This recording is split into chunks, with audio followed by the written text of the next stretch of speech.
మీరు బాగా గమనించండి. అందుకే నేను మీతో ఒకటికి 10 మార్లు అన్నది. భారతం వినడం అంటే కేవలం భారతం కథ వింటున్నామని మీరు వినవద్దు. ఇది చాలా పెద్ద ప్రశ్న వేస్తున్నాడు ధర్మరాజు. ధర్మరాజు మాట్లాడడం, ధర్మరాజు ప్రశ్న వేయడం అంటే అంత తేలికగా తీసుకుని మాట్లాడడానికి ఏముండదు. ఇప్పుడు ధర్మరాజు నైరాశ్యమునకు గురయ్యాడు. ఆయనలో నిస్పృహ వచ్చింది, ఖచ్చితంగా వచ్చింది. బాధ కలిగింది, నిరాశ వచ్చింది. మేము చాలా కష్టపడుతున్నామని చెప్పి ఆయన దుఃఖమునకు లోనయ్యాడు. ధర్మరాజంతటి వాడు దుఃఖమునకు లోనైపోయాడు అనుకోండి, ఇక పాండవులకు రక్షణ లేదు. ఇప్పుడు ఆయనని సహజ స్థితిలోకి తీసుకురావాలి. ఆయనని సహజ స్థితిలోకి వచ్చేటట్టుగా మాట్లాడడం అంటే అందరూ మాట్లాడలేరు. ఆ మాట్లాడడానికి ఒక శక్తి ఉండాలి. ఆయనకి బోధ చెయ్యాలి అంటే దానికి ఒక స్థితి ఉండాలి, దానికి కొంత శాస్త్ర పరిజ్ఞానం ఉండాలి. ఎవరు పడితే వాళ్ళు ధర్మరాజుకు బోధ చేయడం కుదరదు. ఏమీ తెలియని వాడికి చెప్పచ్చు, అన్నీ తెలుసున్నవాడే బెంబేలు పడిపోతే ఆయనకి మీరు చెప్పగలిగింది ఏముంటుంది? ఒక్కటే చెప్పాలి, ఇన్ని తెలుసున్న మీరు బెంబేలు పడిపోతే ఇంకా మేము ఎవరికి చెప్తాం అని కదా చెప్పాలి. మీరు సాధారణంగా వింటుంటారు, కష్టం వచ్చినప్పుడు అన్నీ తెలుసున్నవాడు కూడా విచలితుడు అయ్యాడు అనుకోండి, ఈ మాటే అంటారు. మీరు 10 మందికి చెప్పవలసిన వారు మీరే ఇలా బాధపడిపోతే ఇంకా మేము ఎవరని చెప్పగలం మీకు అంటుంటారు. కాబట్టి ఇప్పుడు ధర్మరాజుతో ఈ మాట అనడానికి అర్హుడైన వాడు ఎవడుంటాడు ఆయన దగ్గర? ఎవరో ఉండాలి. ఉండకపోతే ఇప్పుడు ఆ జవాబు చెప్పడం కుదరదు. మీరు ఎవరు పెద్దరికం తీసుకుని మాట్లాడుతున్నాడో ఇప్పుడు ఆయన ఖచ్చితంగా పెద్దరికం ఉన్నవాడు. భారతంలో గొప్పతనం ఏమిటో తెలుసా అండి? ఇటువంటి సందర్భాన్ని బట్టి ఆ సందర్భంలో మాట్లాడే మాటలు అంటే మీరు ఎర్రసిరాతో దాన్ని జాగ్రత్తగా రాసుకుని మనఫలకం మీద రాసుకుని జ్ఞాపకం పెట్టుకోవాలి. ఎందుకంటే ఈ మాటలు మిమ్మల్ని దిద్దుతాయి, మీ జీవితాన్ని దిద్దుతాయి, మిమ్మల్ని ధర్మపథంలో నడిపిస్తాయి. ప్రతి చిన్న విషయానికి మీరు విచలితులైపోకుండా, కదిలిపోకుండా మిమ్మల్ని పట్టి కాపాడతాయి. ఎవరు మాట్లాడుతున్నాడు ఇప్పుడు? ధౌమ్యుడు మాట్లాడుతున్నాడు. ధౌమ్యుడు పురోహితుడు పాండవులకు. పాండవులకు పురోహితుడు ధౌమ్యుడు అని చెప్పడం చాలా తేలిక. కానీ ఎక్కడి వాడు ధౌమ్యుడు? ఎలా వచ్చాడు అసలు? పాండవ పౌరోహిత్యానికి ధౌమ్యుడు ఏ కాలంలో ప్రవేశించాడు వాళ్ళ దగ్గర? పౌరోహిత్యం అంటే కౌరవుల వైపు నుంచి వచ్చినవాడా? ఏ భీష్ముడో ద్రోణుడో పంపాడా ధౌమ్యుణ్ణి? వీళ్ళు కష్టాలు పడుతున్నారయా, వీళ్ళతో పాటు నువ్వు కూడా వెళ్ళు, ఏమైనా వీళ్ళకి మంచి మంచి పనులు చెయ్యవలసి ఉంటే నువ్వు వెనక చేయిస్తూ ఉండో అని పంపినవాడా? లేకపోతే ఈ పురోహితుణ్ణి ధర్మరాజు గారు ఎన్నుకున్నారా? లేకపోతే ధౌమ్యుడు తనంత తానుగా వచ్చి నేను మీకు పౌరోహిత్యం చేస్తానని అడిగాడా? ఎక్కడి వాడి ధౌమ్యుడు? ఈ ప్రశ్న మీరు వేసుకోకుండా భారతాన్ని చదివేసుకోవడం అంటే, విరాట పర్వం చదివేసుకోవడం అంటే మీరు సరియైన విచారణ లేకుండా చదువుతున్నారని గుర్తు. నేను మీకు అందుకే సందర్భాన్ని చెప్పాను. ఇప్పుడు ధర్మరాజుతో మాట్లాడుతున్నాడు అంటే ఆయన సామాన్యుడు కాడు, ఖచ్చితంగా ఆయన శక్తివంతుడు, పురోహితుడు అని తెలుస్తోంది ధౌమ్యుడు. ఎక్కడి వాడు అంటే పాండవులు చిన్నతనంలో లక్క ఇంట్లో పెట్టి కాల్చేయడానికి ప్రయత్నించారు ధార్తరాష్ట్రులు. వాళ్ళు దాంట్లోంచి బయటపడ్డారు. బయటపడి పంచపాండవులు కుంతీదేవితో కలిసి బ్రాహ్మణ వేషాల్లో వెళ్ళిపోతున్నారు, మారువేషంలో తిరుగుతున్నారు. అప్పటికి ఎందుకు అలా తిరగడం అంటే ఒక ధర్మ సూక్ష్మం ఒకటి ఉంది లోకంలో. యజ్ఞోపవీతం ఉన్నవాడే ఆత్మహత్య చేసుకు చచ్చిపోతే లోకాన్ని నడిపించగలిగినటువంటి నాయకుడు ఉండడు. కష్టాలు వస్తే ఓర్చుకోవలసిన మొదటి లక్షణం ఎవరికి ఉండాలంటే, ఎవడు వేదాన్ని నమ్మాడని గుర్తో అలా యజ్ఞోపవీతం వేసుకున్న వాళ్ళు కష్టాలకి కదిలిపోకుండా తట్టుకు నిలబడి తన అనుభవంతో వెనక వాళ్ళని నడిపించగలగాలి. అందుకే అసలు బహుశా అందుకేనేమో ఉపనయనం చేసినప్పుడు ముందు భిక్ష అడగండి అంటారు. అంతటి పరిస్థితి వస్తే భిక్షాటన చేసైనా బతకాలి తప్ప తాను చావడానికి మాత్రం వీల్లేదు. అందుకని భిక్షాటన చేసి బతికారండి పాండవులు. భారతం వింటే మనకి ఏదో మిడిల్ బెర్త్ దొరకకుండా విండో సైడ్ మిడిల్ బెర్త్ దొరికినంత మాత్రాన పెద్ద కంగారు పడిపోయి దానికి జీవితమే పోయినట్టు ఏమైపోదు. ఏ పాటి కష్టం ఇది అని మీరు వెంటనే ఓ ప్రశ్న వేసుకుని మీరు చాలా హాయిగా గడిపేసి వెళ్ళిపోగలరు. అది చాలదా మీరు ఆరోగ్యంగా ఉండడానికి, మీ చుట్టూ ఉన్న ఆరోగ్యంగా ఉండడానికి? అది లేదనుకోండి, ప్రతి చిన్న విషయానికి తాను కదిలిపోవడం, తాను ఊగిపోవడం, కష్టాలన్నీ తనకే ఉన్నాయన్నట్టుగా బాధపడిపోవడం, ఇతరుల్ని బాధ పెట్టేయడం. జరిగినంతకాలం నా అంతవాడు లేడు, నా వల్ల ఇవన్నీ జరిగాయి అన్నాం. ఈ వెర్రి పోవాలంటే భారతం చదువుకోవాలి, రామాయణం చదువుకోవాలి. అప్పుడు పాండవులు బ్రాహ్మణ వేషంలో తిరుగుతున్నారు లోకంలో. ఒకనాటి రాత్రి గంగానది ఒడ్డుకి కుంతీదేవితో కలిసి పాండవులు 5గురు అర్ధరాత్రి వేళ నడిచి వెడుతున్నారు. ఆ అర్ధరాత్రి సమయంలో అంగారపర్ణుడు అని, ఇది విరాట పర్వంలోని కాదు, నేను మీకు ఈ ధౌమ్యుని వృత్తాంతాన్ని ఆది పర్వంలోంచి తీసుకొచ్చి చెప్తున్నాను. అంగారపర్ణుడు అనబడేటటువంటి ఒక గంధర్వుడు రాత్రి వేళ తన భార్యతో కలిసి కామసుఖాన్ని అనుభవించడం కోసమని ఆ గంగానది ఒడ్డుకు వచ్చి రతిక్రీడలలో మునిగి ఉన్నాడు. ఆయన వీళ్ళ అడుగుల చప్పుడు విన్నాడు. విని ఈ గంగా తీరంలో ఉన్నటువంటి ఈ ప్రాంతం అంతా నా ఆటపట్టు, ఇక్కడ కేవలం నేనే నా భార్యతో వినోదం కోసం వస్తాను. ఒక నియమం ఒకటి ఉంది, అసుర సంధ్య వేళకి ప్రాతఃసంధ్యకి ముందు ఉన్నటువంటి కాలంలో మనుష్యులు భూమి మీద నడవకూడదు. ఎందుచేత అంటే ఆ సమయం విషజంతువులకు, భూతములకు, ఉగ్రమైనటువంటి ప్రాణులకు, గంధర్వులకు, దేవతలకు మాత్రమే కేటాయింపబడినటువంటి సమయం. కాబట్టి ఆ సాయంకాలం ఎప్పుడైతే సంధ్యావందనం చేసుకునే సమయం దాటిందో ఇంకా ఉగ్రమైన భూతములన్నీ కూడా పైకొస్తాయి. అందుకే కదండి నేను ఓ డాక్టర్ గారు నాతో అంటే, నేను ఏదో పాము కరిచినటువంటి సందర్భం గురించి ఎప్పుడో సందర్భం వస్తే నాతో డాక్టర్ గారు అన్నారు, తెల్లవారుజామున పాము కరిస్తే బతుకుతారు కోటేశ్వరారు, చీకటి పడుతుండగా పాము కరిస్తే బతకడం కష్టం అండి అన్నారు ఆయన. అంటే ఏమండి అలా ఎందుకు తేడా అని అడిగాను నేను. అడిగితే అది పగలంతా ఆకలితో ఉండి చీకటి పడే వేళటికే పైకి వస్తుంది ఆహారం తినడానికి, పగలు ఎలకలు తిరుగుతున్నది రాదండి, చీకటి పడ్డాకే వస్తుంది, అసుర సంధ్య వేళ దాటుతుండగా వస్తుంది. తన ఆహారం పట్టుకోవడం కోసమని తిత్తుల నిండా విషం పెట్టుకొని వస్తుంది, ఆకలితో ఉంటుంది, తను తిరగవలసిన సమయం. అప్పుడు మనం వెడితే అది కరిస్తే విషపు తిత్తులలో ఉన్న విషం అంతా మనకెక్కుతుంది. కాబట్టి అసుర సంధ్య వేళలో బయటికి వెళ్ళకండి అని పురుగు పుట్ట తిరిగే వేళ బయటికి వెళ్ళకండి అనేవారు చిన్నతనంలో. కారణం ఏమిటంటే అక్కడ చెప్తాడు మహానుభావుడు, ఆదిపర్వంలో చెప్పాడు గంధర్వుడు. అంగారపర్ణుడు అంటాడు, ఇది కేవలము అర్ధరాత్రి సమయం, ఈ సమయంలో మనుష్యులు తిరగకూడదు, కాబట్టి మీరు అలివి మీరి వచ్చారు, మీరు రాకూడని సమయంలో వచ్చారు, ఇప్పుడు నేను నా భార్యతో ఇక్కడ వినోదం అనుభవిస్తున్నాను, మీరు ఎందుకు వచ్చారు, కాబట్టి మిమ్మల్ని నేను నిగ్రహిస్తున్నాను, మీకు ఈ పాటి తెలియదా, ఎంత ధైర్యం చేసి వచ్చారు, కాబట్టి ఇక మిమ్మల్ని నేను నడవడానికి అవకాశం ఇవ్వను అని బాణములు తీసుకుని ప్రయోగించాడు.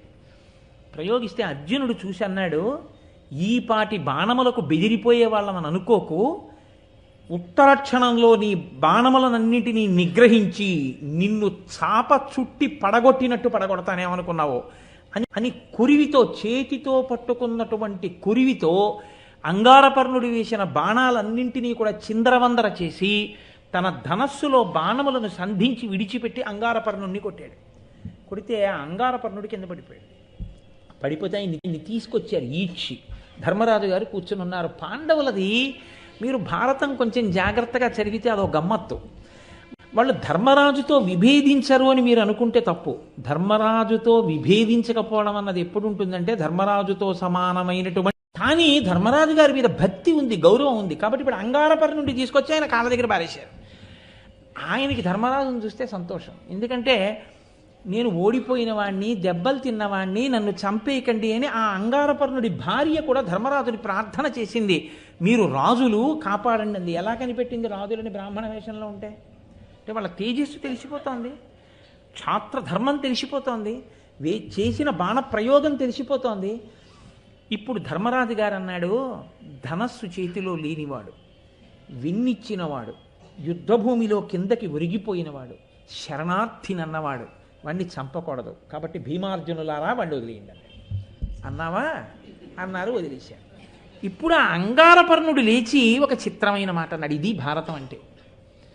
నిన్న మీకు 2 చెట్లు చెప్పానే, మీరు దేన్ని నమ్మాలో దాన్ని నమ్మారనుకోండి, మీకు 10 ఏళ్ల తర్వాత వచ్చే కష్టం ఏమిటో ఈశ్వరుడు ఇప్పుడు విరుగుడిచ్చేయడం మొదలు పెడతాడు.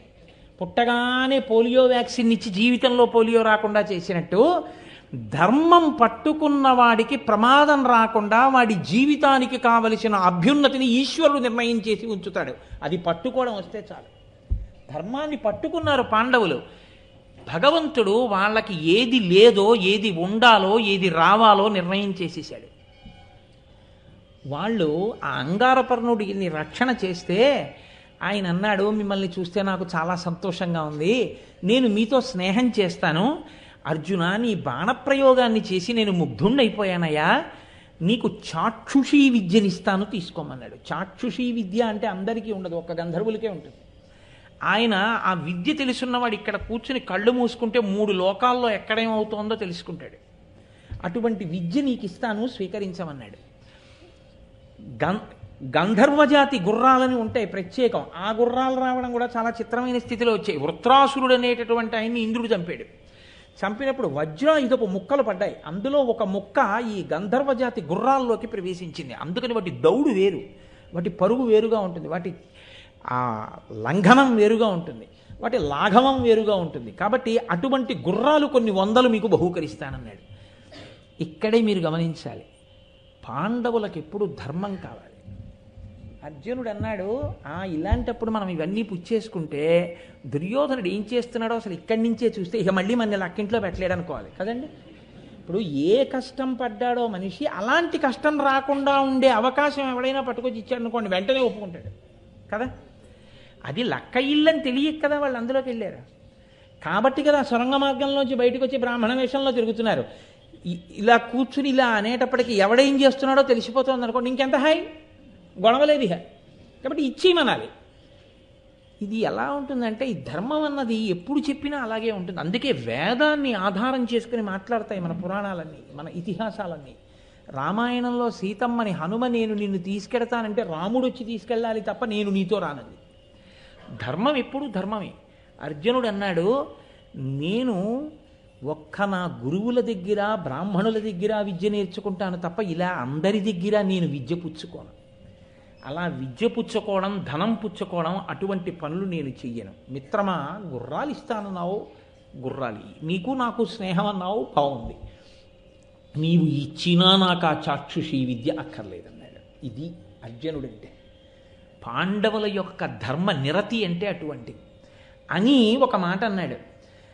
నీవు నన్ను చూసి ఇప్పుడు ఇంత పొగుడుతున్నావే, ఇందాక మేము 5గురం నడిచి వస్తున్నప్పుడు చాక్షుషీ విద్య నీకే ఉన్నప్పుడు మేమెవరమో నీకు తెలీదా? తెలుసున్నవాడవైతే అంత అధిక్షేపించి మాతో మాట్లాడవచ్చా? మా అన్నగారు ఉన్నాడుగా ధర్మరాజు, మీరెవరు? సామాన్య మానవులు, అర్ధరాత్రి వేళ నడుస్తారేమిటి అన్నావే. అప్పుడు నేనేమన్నాను? అవి సామాన్య మానవులకు వర్తిస్తాయి, మాలాంటి వీరాధి వీరులకు కాదు. మేము అర్ధరాత్రి అయినా తిరగగలం, ఎందుకంటే సర్వభూతములను నిగ్రహించగలిగిన వాళ్ళం మేమన్నాను. మరి నువ్వెందుకన్నావు ఆ మాట మమ్మల్ని అన్నాడు. అంటే ఆయన అన్నాడు, నాకు తెలిసే నేను ఆ మాట అన్నాను, మీకు ఉండవలసింది మీ దగ్గర ఒకటి లేదన్నాడు. వాళ్ళు ఆశ్చర్యపోయారు, ఏది లేదని అడిగారు. మీకు పురోహితుడు లేడు అన్నాడు. ఏం ఆ మాట అన్నావన్నారు. అవును, సుక్షత్రియులైనటువంటి వారు, ఇంత పరాక్రమోపేతులు, మీ వంటి వారు ఎప్పుడూ పురోహితుణ్ణి ముందు పెట్టుకుని నడవాలి. ఆయన ఎప్పుడూ శుభాశుభములను నిర్ణయించి చెప్తూ ఉండాలి. మీకే ఒక పురోహితుడు ఉండి ఉంటే ఆయన నా మాయలకు ప్రతిచర్య చేసి ఉండేవాడు, మిమ్మల్ని రక్షించి ఉండేవాడు. మీ గురించి మీరు చెప్పుకొని మిమ్మల్ని మీరు రక్షించుకోక్కర్లేదు, మీకు ఎప్పుడూ మంచి మాటలు చెప్తూ ఉండేవాడు. మీరు ఒక పురోహితుడిని ఉంచుకోకపోవడం మీ తప్పు. ఇప్పటికైనా మించిపోయింది లేదు. మీరు ఒక పురోహితుడిని వరించి మీ ముందు నడపడం, ఆ పురోహితుడి వెనక మీరు నడవడం, ప్రతిరోజు ఆయనకి నమస్కారం చేయడం మీరు నేర్చుకోండి అన్నాడు. ఆ తర్వాత చాలా సంభాషణ నడిచింది ఆదిపర్వంలో. నడిచిన తర్వాత అడిగారు పాండవులు, మాకు ఎవరు పురోహితుడుగా ఉంటే బాగుంటుందో నువ్వు మాకు సలహా చెప్పు అన్నారు. అందుకు తీసుకొచ్చారండి అంగారపర్ణోపాఖ్యానం. భగవంతుడు అందుకు కూర్చాడు. అప్పుడు ఆయన అన్నాడు, నువ్వు వేసిన ఆగ్నేయాస్త్రానికి నా రథం కాలిపోయింది, కానీ నేను పరమేశ్వర భృత్యుడైనటువంటి కుబేరుడికి చెలికాణ్ణి. అందుకే ఇప్పుడు మళ్ళీ నాకు వజ్రములు పొదిగినటువంటి విచిత్రమైన రథం వచ్చింది. ఓడిపోయిన నాకు ఆ పేరెందుకు, అంగారపర్ణుడు అన్న పేరు నేను వదిలేస్తున్నాను, నీ చేతిలో ఓడిపోయాను కాబట్టి. చిత్రమైన రథం ఎక్కుతున్నాను కాబట్టి నన్ను చిత్రరథుడు అంటారు ఇంకన్నాడు.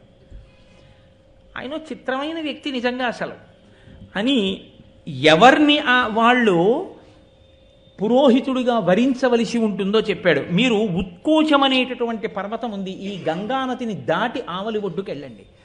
అక్కడ ఒక మహానుభావుడు ఉన్నాడు, వేదాంగములు చదువుకున్నాడు, నిత్యతృప్తి కలిగిన వాడు, సమస్త భూతములను శాసించగలిగినటువంటి వాడు, వెలుగుతున్నటువంటి అగ్నిశిఖలా ఉంటాడు, అంతటి అనుష్ఠాన తత్పరత కలిగినటువంటి వాడు. ఎంత తెలుసుకున్నాడో అంత అనుష్ఠిస్తాడు. ఆ మహానుభావుణ్ణి మీకు పురోహితుడుగా ఉండమని వరించండి, ఆయన దేవల మహర్షి యొక్క సోదరుడు అన్నాడు. దేవల మహర్షి అంటే మీకు జ్ఞాపకం వచ్చి ఉండే ఉంటుంది. ఎక్కడివాడు దేవల మహర్షి? గజేంద్రమోక్ష సన్నివేశంలో గంధర్వుడు హూహు అనేటటువంటి ఆయన స్నానం చేస్తూ తన ప్రియురాళ్లతో కలిసి స్నానం చేస్తున్నప్పుడు దేవల మహర్షి వచ్చి అక్కడ స్నానం చేస్తుంటే ఇంత బక్కగా ఉన్నాడు, ఈయన స్నానం చేస్తున్నాడని అడుగు నుంచి ఈత కొడుతూ వెళ్ళి దేవల మహర్షి యొక్క కాళ్ళు పట్టుకుని లాగేస్తే నీటిలో కింద పడిపోయారు మహర్షి. నీటి అడుగు నుంచి వచ్చి కాలు పట్టుకోవడం సంతోషంగా ఉంది కాబట్టి మొసలిగా జన్మించు, నీ కండకావరం తీరుతుందని శపించి గజేంద్రమోక్షణ వృత్తాంతానికి కారకుడైన ఋషి ఎవరో ఆ దేవల మహర్షి యొక్క తమ్ముడు ఈ మహానుభావుడైనటువంటి ధౌమ్యుడు. కాబట్టి మీరు వెళ్ళి ఆయన్ని వరించండి అన్నారు. అంటే ఇప్పుడు పాండవులు గంగ ఆవలి ఒడ్డుకి వెళ్ళి ధౌమ్యుణ్ణి పురోహితుడిగా వరించారు. ధౌమ్యుడు కూడా అంగీకరించాడు. మీతో నేను అన్నమాట అదే, మీకే ఏమీ లేదయా, మీరే అన్నీ వదిలేసి మీ పేర్లు రూపాలు కూడా తెలియకుండా బ్రాహ్మణ వేషాల్లో తిరుగుతున్నారు, మీకు మళ్ళీ నేను పౌరోహిత్యమా? మీరు బాగున్నప్పుడు చెప్పండి వస్తాను, ఏమైనా సంభావనిద్దురుగానే అనలేదు. ఇవాళ బ్రాహ్మణ్యం అంటే ఎలా తయారైందంటే, శంకరాచార్యులు వారి జయంతి అవుతోందిరా అంటే శంకరాచార్యులు వారి పల్లకి ముందు వేదం చదువుకుని నడిచే వాళ్ళు 10 మంది కనపట్టలేదు. ఏ మహానుభావుడు వేదాన్ని నిలబెట్టాడో ఆయన పల్లకి ముందు తనంత తానుగా చదువుతూ రావడానికి 10 మంది వేదం చదువుకున్న వాళ్ళు ముందొచ్చి పల్లకి ముందు నడవట్ల. అంత కృతజ్ఞ స్థితిలో ఉంది. నాకేం భయం లేదు, నేను ఎప్పుడు చెప్తుంటాను, ఉన్నది ఉన్నట్టు చెప్పేస్తాను నేను. కానీ ఆ రోజులు అటువంటివి కావు. మీతో నేను చెప్పాను, సంతోషోహి ద్విజన్మనాం. వాళ్ళకి కావలసింది ధర్మం ఎక్కడుందో అక్కడ తాము చదువుకున్న చదువుతో దాన్ని రక్షించడం, వాళ్ళని వృద్ధిలోకి తేవడం. కాబట్టి ధౌమ్యుడు అంగీకరించాడు. నేను మీకు పౌరోహిత్యం చేస్తానన్నాడు. మహానుభావుడు ధౌమ్యుడు పురోహితుడిగా వచ్చిన తరువాత మత్స్యయంత్రాన్ని కొట్టారు. ధర్మరాజుకి ద్రౌపదికి, మిగిలిన పాండవులకి ద్రౌపదికి ధౌమ్యుడే వివాహం చేశాడు. సరే, ఎక్కడో అక్కడ ద్రౌపదీదేవికి సంబంధించిన వృత్తాంతం వస్తుంది, ఇక్కడ కాకపోయినా ఆదిపర్వం చెప్పినప్పుడు వస్తుంది. ద్రౌపది పాండవుల వివాహ ఘట్టంలో అసలు అది ఎంత ధర్మబద్ధమో ఎంత గొప్పదో. అందుకే కదండి మహాభారతం అంతా సామెతల పుట్ట. ఏమీ లేకపోయినా సామెతలన్నీ భారతంలోంచే పుట్టాయి. అందుకే తెలియనివ్వండి, తెలియకపోయి ఆయనకి ఏమిటంటే ధర్మరాజు అంట. ధర్మరాజు అంటే ఎవరికి ఏది అడిగినా ఇస్తాడు, అందరినీ రక్షిస్తాడు, పెద్ద పట్టించుకోడు అనుకోండి. ఆయనకేమిటి ధర్మరాజు అంటే, అమ్మో ఎంత ఉద్రేకం అండి భీముళ్ళగా అంటారు. ఆయనకి ఏమిటండి సవ్యసాచి, 2 చేతులతోనూ చేసేస్తాడు అంటారు. ఆయన గుర్రాలు తోలడంలో నకులుడండి అంటారు. అదే నలభీమ పాకం అండి అంటారు. ఈడేవాడండి సైంధవుళ్ళు అడ్డుపడ్డాడు అంటారు. వాడేవాడండి బాబు తొడలు విరిగిపోయి దుర్యోధనుడు పడిపోయినట్టు పడిపోయాడు అంటారు. వీడేవాడు ఎప్పుడు ఆడవాళ్ళని పట్టుకుని అలా హింసిస్తూ ఉంటాడు, వీడు దుశ్శాసనుడు చీరల్లాగినట్టు అంటారు. వీడి చూపులు ఏమిటి, కీచకుడి చూపులు అంటారు. మీరు చూడండి సామెతలు చాలా భారతంలోంచే వచ్చాయి. అంటే ఇప్పటికీ మహాభారతం సజీవంగా అందులో ఉన్న వ్యక్తులు పాత్రలుగా మారి సమాజంలో తిరుగుతున్నాయి. అందుకే అన్నాడు మహానుభావుడు వ్యాసుడు, నేను భారతంలో చెప్పంది సమాజంలో లేదు, సమాజంలో అనుష్ఠించేది భారతంలో లేకుండా లేదు, నీ చెప్పింది కాక ఇంకొకటి లేదు, అన్నీ చెప్పాను భారతంలో అన్నాడు. అన్నీ చెప్పాను భారతంలో అన్నాడు. కాబట్టి అటువంటి ధౌమ్యుడు వివాహం చేశాడు. వివాహం అయిపోయిన తరువాత ఒక పెద్ద క్లిష్ట సమయం ఒకటి వచ్చింది. ఇందాక మీ దగ్గర నేను దాటవేశాను కదా, అరణ్యవాసానికి వెళ్ళినప్పుడు బ్రాహ్మణులందరూ ధర్మరాజు గారితో వచ్చేసారు. వచ్చేస్తే ధర్మరాజు గారు బెంగపెట్టుకున్నాడు. పురోహితుడంటే అందుకుంటాడు, కష్టం సుఖం చెప్పుకోవడానికి. ఇప్పుడు వీళ్ళకి అన్నం పెట్టాలి, ఎలా? వంట చేయడానికి ఎవరు? ద్రౌపదీదేవే ఉంది. కాబట్టి ఇప్పుడు ఆయన వెళ్ళి ధౌమ్యుడితో చెప్పాడు, ఎలాగయా వీళ్ళకి అన్నం ఎలా పెట్టాను ఇంతమంది బ్రాహ్మణులకి అంటే. ధౌమ్యుడు వేదవేదాంగములు చదువుకున్నవాడు. తాను నేర్చుకున్న శాస్త్రం మీద, తను చదువుకున్న మంత్రం మీద అంత నమ్మకం ఉండాలి. ఆయన అన్నాడు, ఉత్తరాయణ పుణ్యకాలం అంతా కూడా నీటిని లాగినటువంటి సూర్యభగవానుడు లోకంలో ఉన్న జనులు దాహార్తితో అన్నంతో ఉంటే చూసి బాధపడి దక్షిణాయన పుణ్యకాలంలో వర్షాన్ని వర్షించి తన కిరణములను చంద్రుడి యందు ప్రవేశపెట్టి ఓషధులకు శక్తి కల్పించి అన్నం దొరికేటట్టు చేశాడు భూతములకు. కాబట్టి అన్నం పెట్టేవాడు అంటే ఆదిత్యుడే, భాస్కరుడే. కాబట్టి నీకు సూర్యాష్టోత్తర శతనామ స్తోత్రాన్ని ఉపదేశం చేస్తాను. ఉచ్చారణ దోషం లేకుండా 108 నామములతో సూర్యుణ్ణి స్తోత్రం చేయడం ఉపదేశిస్తాను. నీవు నీటిలో నిలబడి సూర్యభగవానుణ్ణి స్తోత్రం చేయి. ఆయన ఆనందిస్తే నీ వెనక ఎంతమంది వచ్చినా నువ్వు అన్నం పెట్టగలవు. అంతేకాని అలా కాదండి, మనం ఆయన్ని అడుగుదాం, ఆయన పర్వాలేదు ప్రతీ నెల 200 క్వింటాళ్ళు బియ్యం ఇవ్వకపోతారేంటి, అలా ఏం చెప్పలేదు. ముందు శాస్త్రం మీద నమ్మకం, ఆ తర్వాత భగవంతుడు ఒక రూపంలోనో భగవంతుడి ద్వారానో వస్తుంది. కాబట్టి చూడండి, ఈ మాట విని ధర్మరాజు ఉపదేశం పొంది గంగానది జలాల్లో నిలబడి ప్రతిరోజు ఉపాసన చేశాడు. సూర్యభగవానుడు తృప్తి చెంది ఆయనకి ప్రత్యక్షమయ్యాడు. నీకు ఇదిగో రాగి అక్షయ పాత్ర ఇస్తున్నాను. ఈ అక్షయ పాత్రలో ద్రౌపదీదేవి వంట చేస్తే, భార్య కదండి, ఇంటికి వచ్చినప్పుడు వంట చేసి 10 మందికి పెట్టి భర్త యొక్క గౌరవాన్ని నిలబెట్టవలసింది. అందుకని రాగి పాత్రలో ఆవిడ వంట చేస్తే ఎంతమంది తిన్నా సరిపోతుంది. ఎంతమంది తిన్నా అబ్బా ఏం వంట అనిపిస్తుంది. అలా ఉండేటట్టుగా నీకు నేను అక్షయ పాత్రను ఇస్తున్నానన్నాడు. ఆ అక్షయ పాత్రతోటే 12 సంవత్సరముల అరణ్యవాసంలో ఎంతమంది బ్రాహ్మణులకు ఎంతమంది అతిథులకు నిత్యతృప్తులయ్యేటట్టుగా ధర్మరాజు గారు అన్నం పెడుతూనే ఉన్నాడు. ఇప్పుడు చెప్పండి, ఒక పురోహితుడు నీకు ఉండాలని ఆనాడు వంగారపర్ణుడి రూపంలో ధౌమ్యుణ్ణి తీసుకొచ్చి పాండవుల పక్కన కూర్చోపెట్టడం ఎంత అవసరమైందో దాన్ని భగవంతుడు ధర్మాన్ని పట్టుకున్న వాళ్ళకి ఎలా కూర్చాడో చూడండి. అదే ధౌమ్యుడు కీచకుడు సైంధవుడు ద్రౌపదీదేవిని అపహరించి తీసుకెళ్ళిపోతుంటే ఆవిడ ధౌమ్యుడిని ప్రార్థన చేసింది. ఎవరు లేరు, పాండవులందరూ తలో దిక్కుకి వెళ్ళారు వేటకి. వెడితే సైంధవుడు నన్ను అపహరించి తీసుకెడుతున్నాడు, ధౌమ్యుడా నన్ను రక్షించు అంటే మహాపతివ్రత ద్రౌపదిని రక్షించాలని సైంధవుడి రథం వెంట పరిగెత్తాడు కేకలేస్తూ ఆక్కుండా. వెనక నుంచి పాండవుల రథం మీద వెళ్ళి ధౌమ్యుడికి నమస్కారం చేసి మాట్లాడారు. అయ్యా, ఇంకా మీరు పరిగెత్తకండి, మీరు మెల్లిగా రండి, మేము వెడుతున్నాం కదా దగ్గరికి, వాడి సంగతి మేము చూస్తామని. ద్రౌపదీదేవి యొక్క సంరక్షణ యందు కూడా అంత గొప్ప పాత్ర పోషించాడు. కిమ్మీరుడు అని ఒక రాక్షసుడు. అదో విచిత్రమైనటువంటి ఘట్టం. అది అరణ్యపర్వం. అరణ్యపర్వంలో పాండవులు అరణ్యవాసంలో నడిచి వెళ్ళిపోతుంటే ఆ బకాసురుడి సోదరుడు కిమ్మీరుడు అడ్డొచ్చాడు. ఆయనది అదొక చిత్రమైనటువంటి మాయ. ఆయన అసలు మనుషులకి కనపడడం, అపారమైనటువంటి స్వరూపం. అటువంటి స్వరూపంతో పాండవులకు అడ్డొచ్చి నిలబడితే అప్పటికి దుశ్శాసురుణ్ణి చంపితే తప్ప నేను జడ వేసుకోనని ప్రతిజ్ఞ చేయడం చేత ద్రౌపదీదేవి కేశపాశం అంతా చెదిరిపోయింది. ఆవిడ భయపడిపోయి కళ్ళు మూసుకుంది. ద్రౌపదీదేవి అంటే సామాన్యం కాదు, ఆవిడ అబలా అని మీరు అనుకోకండి. కీచకుడి కాళ్ళు చేతులు పొట్టలోకి జొనిపి మాంసపు ముద్దగా చేసిన తరువాత కాగడా వెలుతురులో అటువంటి కీచకుడిని చూసి సంతోషించింది ఆవిడ. అంతటి వీరపత్ని కూడా ద్రౌపది అంటే, ఏం మాటలు కాదు ద్రౌపదీదేవి అంటే. అటువంటి తల్లి కళ్ళు మూసుకుంటే ఆ మాయ తొలగితే తప్ప ఎదురుగుండా నిలబడినటువంటి రాక్షసుడు ఎవరో తెలియదు. అప్పుడు ధౌమ్యుడే రక్షోఘ్న మంత్రం వేసి ఆ రాక్షసుడి యొక్క మాయ చెదిరిపోయేటట్టుగా చేసి కిమ్మీరుడు కనపడేటట్టు చేస్తే భీముడు వెళ్ళి కిమ్మీరుణ్ణి చంపాడు. అలా మహాభారతంలో ఎప్పుడు విన్నంటి ఉంటాడు. ఎన్ని రకాలుగానో రక్షణ చేశాడు. విరాట పర్వంలో పాండవులందరూ అజ్ఞాతవాసంలోకి వెళ్ళిపోతే వాళ్ళ అగ్నుల్ని పాంచాల దేశానికి తీసుకెళ్లి ఆరాధన చేసిన వాడు ధౌమ్యుడే, ఇంటి పురోహితుడిగా. ఆయనే ఉపపాండవులందరికీ నామకరణం చేశాడు. ఆయనే కురుపాండవ యుద్ధంలో కురుక్షేత్రంలో అనేక మంది వీరులు తెగటారిపోతే అంత్యేష్టి సంస్కారం చేయడానికి మంత్రాలన్నింటినీ చదివినవాడు ధౌమ్యుడే.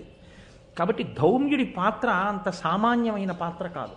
నేను ఎందుకు మీతో ఇంత విషయాన్ని ప్రస్తావన చేయవలసి వచ్చింది అంటే, విరాట పర్వంలో ఇవాళ ధర్మరాజు గారు ఉన్నటువంటి స్థితి అంటే సామాన్యమైన స్థితి కాదది. ఇప్పుడు ఆ స్థితిలో అంత నిరాశకి లోనైనటువంటి ధర్మరాజుతో మాట్లాడాలంటే ఎవరు పడితే వాళ్ళు మాట్లాడడం కుదరదు. ఆయనకి బోధ చేయడం అంటే మాటలు కాదు. ఇప్పుడు ధౌమ్యుడు లేచి అన్నాడు ధర్మరాజుతో, ధర్మ నిరూపకత్వమున ధైర్యమునన్ మహనీయ వృత్తి సత్కర్మ విధిజ్ఞతం చతురతామహిమన్ దృఢబుద్ధి ఎవ్వరుం ధర్మరాజు పాటికారనగా ధాత్రి ప్రసిద్ధుడవైన ఇట్టి నీ పేర్మికి నీడే దుర్దశల పెళ్ళునకున్ దొరపిల్లుట అరయం. ఏమయ్యా ధర్మరాజా, ఇది నీ పేరుకి నీ కీర్తికి నీ శోభకి తగిన పనే నువ్వు చేస్తున్నది? నువ్వు ఇంత దుఃఖిస్తున్నావా? మా అంత కష్టాలు పడ్డవాడు ఎవరైనా ఉన్నారా అని అడుగుతున్నావా? అసలు ధర్మాన్ని నిరూపించడంలో ధైర్యానికి మారుపేరు ఎవరు అని అడిగితే నీ గురించే చెప్తారు. ఎవరు మహనీయుడు అంటే నీ పేరు చెప్తారు. ఎవరు సత్కర్మావలంబకుడు అంటే నీ పేరు చెప్తారు. ఎవడు తత్వపరిజ్ఞానం ఉన్నవాడు అంటే నీ పేరు చెప్తారు. ఇన్ని తెలుసున్నవాడివి, ఇంత గొప్పవాడివి నువ్వే కదిలిపోతే నీ తమ్ముళ్ళు ఏమైపోతారు? నువ్వు ఇలా మాట్లాడచ్చా ధర్మరాజా అంటూ ఒక అద్భుతమైన మాట అంటాడు. దేవతలకైన నొక్కొకచో వలయున కాదే శత్రుసూదన విధి కాలావాప్తికి మును తమ సద్భావంబులడంచి ఉడుగబడి ఉడంగం. ధర్మరాజా, నువ్వు ఒక్క విషయాన్ని బాగా జ్ఞాపకంలో ఉంచుకో. కాలం అనేటటువంటిది దాటడం ఎవ్వరికీ సాధ్యం కాదు. ఎంతటి వాళ్ళైనా సరే కాలమునకు వశవర్తులే. వ్యాసుడు దేవీ భాగవతంలో అంటాడు, కాలోహి బలవాన్ కర్త సతతం సుఖ దుఃఖయో నరాణం పరతంత్రాణం పుణ్య పాపానుయోగత. ఒక్కొక్క కాలమునందు ఒక్కొక్క గడియ మిమ్మల్ని ఒక నిమిషం ఏడిచేట్టు, ఒక రోజు ఏడ్చేట్టు, ఒక నెల ఏడ్చేట్టు, ఒక సంవత్సరం ఏడ్చేట్టు. ఒక్క కాలములో ఒక రోజు, ఒక గంటలో, ఒక నిమిషంలో జరిగిన సంఘటన జీవిత పర్యంతం ఏడిచేటట్టు చెయ్యగలదు. ఎందుకు చెయ్యగలదో తెలుసా? కాల కలయతామహం. కాలరూపంలోనే పరమేశ్వరుడు లెక్కలు కట్టి పాపపుణ్య విచారణం చేసి నీవు చేసిన పాపానికి నువ్వు ఎంత ఏడవాలో లెక్క కట్టి ఫలితం ఇస్తాడు. ఆ పాప ఫలితాన్ని ఈశ్వరుడు ఇచ్చేసిన తరువాత నువ్వు తిప్పను లేవు, నువ్వు దిద్దను లేవు. నువ్వు చెయ్యవలసింది ఏమిటంటే జీవితాంతం ఏడవడమే. కాలము ఎవ్వరూ దాట శక్యము కాదు. ధర్మజ, ఇప్పుడు మీరు కూడా అటువంటి కాలమునకు వశవర్తులై ఉన్నారు.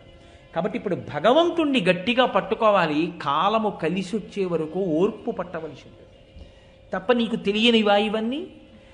కాలము కష్టములో సుఖాన్ని ఇస్తోంది. 12 ఏళ్ల అరణ్యవాసం చెయ్యాలి. కానీ ఎందరో ఋషుల్ని దర్శించావు, ఎన్నో తీర్థాలు దర్శనం చేశావు, ఎందరో బ్రాహ్మణులకు అన్నం పెట్టావు, ఎంతో మందితో సత్కర్మలను గూర్చినటువంటి ప్రసంగాలు చేశావు. కాలమే ఎదురు తిరిగింది. కాలమే దాన్ని సక్రమంగా నడిచిపోయేటట్టు చేసింది. ఆ కాలమే అజ్ఞాతవాస రూపంలో ఇప్పుడు వచ్చింది. ఆ కాలమే ఈశ్వర రూపంలో నిన్ను అజ్ఞాతవాసం నుంచి గట్టు కూడా ఎక్కిస్తుంది. కానీ ఓర్చుకోవడం అన్నది మాత్రం నీకు రావాలి. ఆ ఓర్పు కానీ వదిలేశావా, ఇప్పుడు ఇదిగో ఎలా వదిలేసి బాధపడ్డావో అలా బాధపడ్డావో, ఓర్పు పోయిందో బయటపడిపోతారు. ఆ ఓర్పు పోకూడదు. ఎందుకో తెలుసా? ఎంత గొప్ప మాట చెప్తున్నాడో మీరు ఆలోచించండి. 12 నెలల అజ్ఞాతవాసానికి కావలసిన మానసికమైన అన్నాన్నంతటినీ వండి పెట్టేస్తున్నాడు ధౌమ్యుడు ధర్మరాజు గారికి, పాండవులకు. ఎందుకో తెలుసా అండి? ఓర్పు పోయిందనుకోండి, 1 గంట చాలు పాండవులు బయటపడిపోవడానికి. అర్జునుడంతటి వాడి కర్మ కాలిపోయిందండి. పరమశివుడంతటి వాడు సైంధవుడు తపస్సు చేస్తే ప్రత్యక్షమయ్యి అన్నాడు, పాండవులని గెలిచే వరం ఇమ్మని అడిగాడు. పాండవులను గెలిచే వరం అన్న వరం నువ్వు అడగకూడదు, నేను ఇవ్వలేనన్నాడు పరమశివుడంతటి వాడు. ఎందుకో తెలుసా? వాళ్ళ పౌరుష ప్రతాపములు అటువంటివి. పాండవులలో 4 ఒకెత్తు, అర్జునుడు ఒకెత్తు. అర్జునుడితో యుద్ధం నేనే చేసి గెలవడం కూడా చాలా కష్టంతో సాధ్యం సుమా.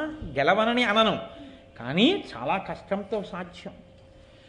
కానీ నా అంతటి వాణ్ణి నువ్వు తపస్సు చేస్తే ప్రత్యక్షమై కుదరదని వెళ్ళిపోలేక ఒక్క వరం ఇస్తున్నాను. అర్జునుడు తక్క మిగిలిన 4 పాండవుల్ని ఒక్కరోజు యుద్ధంలో గెలవగలుగుతావు, అదొక్కటే నీకు ఇచ్చేవరం అన్నాడు. కాబట్టి అడ్డుపడ్డాడు కదండి, సైంధవుళ్ళు అడ్డుపడ్డాడంటారు. అర్జునుడంటే అంతటివాడు. పరమశివుడి చేత సైంధవుడు వరం అడిగినప్పుడు స్తోత్రం చెయ్యబడ్డాడు. అటువంటి వాడు అసలు పురుషుడనిపించుకోవడానికి అర్హత లేకుండా పోయింది కదండి. పేడివాడై అంతఃపురంలో ఆడవాళ్ళకి నాట్యం నేర్పుకున్నాడు. అటువంటి వాడే కానీ ఒక్క క్షణం కోపగించుకున్నాడు అనుకోండి, భీమసేనుడే ఆగ్రహించాడు అనుకోండి, ధర్మరాజే ఆగ్రహించాడు అనుకోండి, అయిపోయింది అంతే అజ్ఞాతవాసం. దుర్యోధనుడు కష్టపడక్కర్లేదు, వాళ్ళు ఓర్పు పోతే చాలు. అందుకని అంటున్నాడు ధౌమ్యుడు, మీరిప్పటి వరకు ఉన్న పరిస్థితి వేరు. అరణ్యవాసం చేస్తున్నా ధర్మరాజు గారండి అని నమస్కారం చేశారు. ఆయన మహానుభావుడండి, ధర్మరాజు గారండి అన్నారు. కాబట్టి కాలం గడిచిపోయిందయా. ఇప్పుడు నిన్ను ధర్మరాజు గారు అనరు, నువ్వే పేరెట్టుకుంటావో ఆ పేరుతో పిలుస్తారు. నేను మీ పరిచారకుండండి అని పేరెట్టుకుని ఎవరింటికో వెళ్ళామనుకో, ఆ చీపురు కట్టి ఇలా పట్టరా అంటారు. రాజసూయాగం చేసిన వాడినయా, నీకు చీపురు కట్ట పట్టరానా? అయిపోయింది అంతే నీ అజ్ఞాతవాసం. ఇప్పుడు నీకు కావలసింది ఓర్పు. కాలము పరీక్షకి ఎదురు నిలబడింది, ఇప్పుడు నువ్వు ఓర్పుతో నిలబడాలి. అది కోల్పోతున్నావని నాకు భయంగా ఉంది ధర్మజ. లేకపోతే నీ నోటి వెంట ఈ మాట రావచ్చా? ఇంత ధర్మం తెలుసున్నవాడివి, రాకూడదుగా. కాబట్టి ఏమి మాట్లాడాడండి నిజంగా ధౌమ్యుడు ఆ రోజున. ఆయన అన్నాడు, నిషదాద్రియంత నిమిషపతి ప్రచ్ఛన్న సంచరణమున వర్తించుటయును, అదితి గర్భంబున అవతారమై వామనాకారమున హరి అడగుటయును, జనని ఊరు ప్రదేశంబున అతి నిగూఢంబుగా ఔర్వుండు దాగుటయును, ధేను శరీర విలీనుడై అజ్ఞాత చర్య మార్తాండు సలుపుటయును. వినమే ఇట్లు పడిన వీరలు పదపడి తమకు అగ్గమైన తరి జయింపరెట్లు ప్రబలరిపుల, నీవును ఆపద కోర్చి భంగపాటు తీర్చుకునుము అన్నాడు. ధౌమ్యుడు తప్ప ఇలా మాట్లాడగలిగిన వాళ్ళు ఎవరుంటారు? అందుకే భారతం భారతమే. ఆయన అన్నాడు, మా అంత కష్టాలు పడ్డవాళ్ళు ఉన్నారా అని కదా అన్నావు. తనకన్నా కష్టాలు పడ్డవాళ్ళు ఉన్నారు అని గుర్తొస్తే కదండి తను కష్టం తట్టుకోగలిగేది. హనుమ సీతమ్మని సుందరకాండలో శిశుపావృక్షం మించి చూసి, మాన్యాగురు వినీతస్య మన్మ లక్ష్మణస్య గురుప్రియ ఇది సీతాపి దుఃఖార్త కాలోహి దురతిక్రమ. ఏ కావ్యం చెప్పనివ్వండి, ఏ పురాణం చెప్పనివ్వండి, అదే చెప్తుందంతే. ఏమి సాక్షాత్ రామచంద్రమూర్తి ఇల్లాలు, లక్ష్మణుని యొక్క అన్నగారి భార్య, గురువుల చేత సంస్కరింపబడిన బుద్ధి కలిగిన తల్లి ఇన్ని కష్టాలు పడుతోంది. చుట్టూ రాక్షస స్త్రీల మధ్యలో తల్లి ఉండిపోయి 10 నెలల నుంచి కట్టిన బట్ట మార్చకుండా ఏడుస్తూ ఉండిపోయిందంటే కాలోహి దురతిక్రమ, కాలాన్ని దాటగలిగిన వాడెవరు అన్నారు. ఏమి నీకంతకన్నా పెద్ద కష్టం వచ్చిందా వెయిటింగ్ లిస్టులో టికెట్ దొరికితే? ఎందుకంత బాధపడిపోతావు? ఒకసారి జీర్ణం అయితే ప్రతి చిన్న విషయానికి నువ్వేం కదిలిపోవు, సంతోషంతో నిలబడగలుగుతావు విషయానికి. ఆ నిలబడగలిగిన ప్రజ్ఞ ఎక్కడి నుంచి వస్తుంది అంటే రామాయణ భారత భాగవతాలు జీర్ణమైతే వస్తుంది. ఆయన అంటున్నాడు, ఏమన్నావు? మాకన్నా కష్టాలు పడిన వాళ్ళ అని కదా అన్నావు. నిషదాద్రియం దనిమిషపతి ప్రచ్ఛన్న సంచరణమున వర్తించుటయును. స్వర్గలోకానికి అధిపతయ దేవేంద్రుడు. అటువంటి దేవేంద్రుడు ఒకే ఒక్క పొరపాటు చేస్తే కట్టి కుడిపేసింది. ఒక మాట కాదు, ఎన్ని మాటలు కట్టి కుడిపిందో తెలుసా అండి? ఒకే ఒక్కసారి తాను సింహాసనం మీద కూర్చుని ఉన్నాడు, చుట్టూ దేవతలు సేవిస్తున్నారు, బృహస్పతి సభలోకి వస్తున్నారు. ఎంతమంది ఉండనివ్వండి, ఎంత గొప్ప వాళ్ళ మధ్య ఉండనివ్వండి, గురువుగారు వస్తున్నప్పుడు లేచి నిలబడవలసిందే. ఆయన గౌరవం ఆయనది. ఆయనకి నువ్వు గౌరవం ఇవ్వకపోతే ఆయనకి తగ్గిపోయేదేం ఉండదు, కానీ నువ్వు పాడైపోతావు. కాబట్టి ఇప్పుడు బృహస్పతి నడిచి వస్తూ ఉంటే ఇంద్రుడు లేవలేదు. దేవగురువు నన్ను ఆశ్రయించిన వాడు, ఏమిటి నేను లేచేది? కూర్చున్నాడు. ఆయన చిన్న బుచ్చుకుని వెనక్కి వెళ్ళిపోయాడు అంతే. వదరి మాట్లాడకూడదు, నోరుంది కదా అని గురువు గారికి వ్యతిరేకంగా ఏది మాట్లాడేసినా చెల్లిపోతుందనుకుంటే గురువుగారు ఏమనక్కర్లేదు. ఆయన మనసు నిప్పి పెట్టి నీ వంక చూడకుండా నిన్ను వదిలేస్తే చాలు. నువ్వు ఏ తృప్తి ఇవాళ పొంది ఉన్నావో అది నశించిపోతుంది అనతి కాలంలో. కాబట్టి ఏమైంది? వెళ్ళిపోయాడు బృహస్పతి అసంతృప్తితో, బాధపడుతూ వెళ్ళిపోయాడు అంతే. ఉత్తర క్షణం రాక్షసులు రాజ్యాన్ని లాగేశారు. పోయింది రాజ్యం అంతా. పోతే ఏడ్చాడు. వెళ్ళి బ్రహ్మగారి దగ్గర మొరబెట్టుకున్నాడు. గురువుగారు కోపగించి వెళ్ళిపోయారు. ఇప్పుడు గురువుగారి ఇంటి ముందు నిలబడ్డానికి అర్హత లేదు. పెద్ద ప్రమాదం ఎక్కడో తెలుసా అండి? ఎన్ని కష్టాలు వచ్చినా నువ్వు గురువుగారి ఇంటికి వెళ్ళి చెప్పుకోగలిగిన స్థితిని మిగల్చుకుంటే నీకు ఉపశాంతికి శాంతికి ఢోకా లేదు. ఆయన కష్టాన్ని మార్చలేడేమో, కానీ తన మాటలతో సేద తీరుస్తాడు. ఆ గురువుగారి ముఖం చూడడానికి అవకాశమే నీవు పోగొట్టేసుకుంటే, గురువుగారు నీ ముఖం చూసి మాట్లాడడానికి ప్రసన్నుడు కాకుండా ఉన్న స్థితిని నువ్వు తెచ్చేసుకుంటే ఇంకేం కావాలి? ఇంకంతకన్నా కష్టమే ఉంది. ఇప్పుడు చెప్పుకోవడానికి బృహస్పతి ఇంటికి వెళ్ళడానికి లేదు. బృహస్పతి మాట్లాడరు. ఇంటికి వెళ్ళగలవేమో, మాట్లాడలేవు. ఎందుకని లేదు ఇప్పుడు నీకు అవకాశం. గురువు నీతో మాట్లాడడానికి సిద్ధంగా లేరు. కాబట్టి ఇప్పుడు బృహస్పతి దగ్గరికి వెళ్ళలేక చతుర్ముఖ బ్రహ్మగారి దగ్గరికి వెళ్ళాడు. వెడితే బ్రహ్మగారు అన్నారు, గురువు గురువే, గురువు ఆగ్రహానికి వశుడవయ్యావు, కాబట్టి ఇప్పుడు నువ్వు చెయ్యగలిగింది ఒక్కటే, గురువు యొక్క వైభవాన్ని తెలుసుకున్నావు కాబట్టి గురువుగారు ప్రసన్నుడయ్యేంత వరకు ఆ స్థానంలోకి అందాక ఒకరిని పెట్టుకుని పూజించు. పోన్లే మారాడు కదా అని మళ్ళీ గురువు ప్రసన్నుడవుతాడు. విశ్వరూపుణ్ణి తీసుకొచ్చాడు, మారాడా ఇంద్రుడు? ఆయన తన మాతృ సంబంధమైన రాక్షసులకి హవిస్సులు ఇస్తున్నాడని కోపం వచ్చి ఆయన కుత్తుక కత్తిరించాడు. తండ్రి అయిన త్వష్ట ప్రజాపతి హోమం చేశారు. హోమం చేసి ఇంద్రశత్రు వివర్ధస్వ అంటూ హోమం చేశాడు ఆయన. ఇంద్రువుని సంహరించగలిగిన శత్రువు ఉద్భవించుగా కానీ స్వరం తప్పి ఇంద్రుడి చేతిలో సంహరింపబడేటటువంటి శత్రువు జన్మించుగాక అని అర్థం వచ్చింది. స్వరం ప్రధానం మంత్రానికి. ఇప్పుడు అందులోంచి వృత్రాసురుడు వచ్చాడు. భయంకరమైన రూపంతో 3 లోకాల్ని గడగడలాడిస్తున్నాడు. ఇంద్రుణ్ణి మింగేశాడు ఆయన. నారాయణ కవచాన్ని పారాయణ చేస్తున్నాడు కాబట్టి బతికి బట్టకట్టాడు. అటువంటి వృత్రాసురుణ్ణి చంపడానికి మార్గం లేక మహానుభావుడు శ్రీమన్నారాయణుడికి మొరపెట్టుకుంటే, మామూలు వస్త్రాలతో నువ్వు ఆయన్ని ఏం చేస్తావురా, వృత్రాసురుణ్ణి ఏం చెయ్యలేవు, మహానుభావుడు బ్రహ్మజ్ఞాని త్యాగమూర్తి దధీచి దగ్గరికి వెళ్ళి గురువు యొక్క వైభవం ఏమిటో తెలియాలి ఇంద్రుడికి. దధీచిని వెళ్ళడుగు శరీరమే ఇచ్చేస్తాడు. ఆయన ఎముకలతో విశ్వకర్మ నీకు ఆయుధం చేసిస్తాడు, వజ్రాయుధం. వెళ్ళమంటే దధీచిని అడిగారు. అది గురు వైభవం అంటే. దధీచి అన్నాడు, శరీరం ఎప్పుడో అప్పుడు పడిపోతుంది, ఒకరి ఉపకారానికి పడిపోతే ఏం కావాలి తీసుకోండని కుంభకం చేసి ప్రాణాలని పైకి తీసుకొచ్చి ఆత్మని చైతన్యంలో కలిపేసి శరీరాన్ని విడిచిపెట్టాడు. దధీచి యొక్క ఎముకలతో ఆనాడు తయారు చేసిన వజ్రాయుధాన్ని చేత పట్టుకుని వృత్రాసుడిని సంహరించాడు. చంపడం తేలిక చంపేశాడు. కానీ ఇప్పుడు బ్రహ్మహత్యాపాతకం వెంటబడింది. అది వృద్ధ స్త్రీ రూపంలో ఎర్రటి చీర కట్టుకుని కుష్ఠరోగంతో క్షయరోగంతో ఒంట్లోంచి చీము నెత్తురు కారుతుంటే పుల్లటి వాసనతో ఊపిరిలో చేపల కంపుతో ఎక్కడికి వెడితే అక్కడ వెంటొచ్చింది.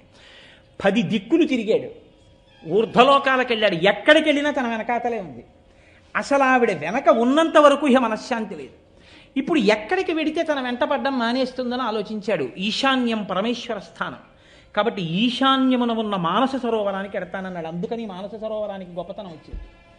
మానస సరోవరం దగ్గరికి వెళ్ళి పరమేశ్వర స్థానానికి దగ్గరలో ఉంది కాబట్టి దానిలో కూడా పైకి ఎక్కడ తల తిప్పితే కనపడుతుందోనని ఒక తామర తూడులోకి దూరి కూర్చున్నాడు 1000 ఏళ్ళు.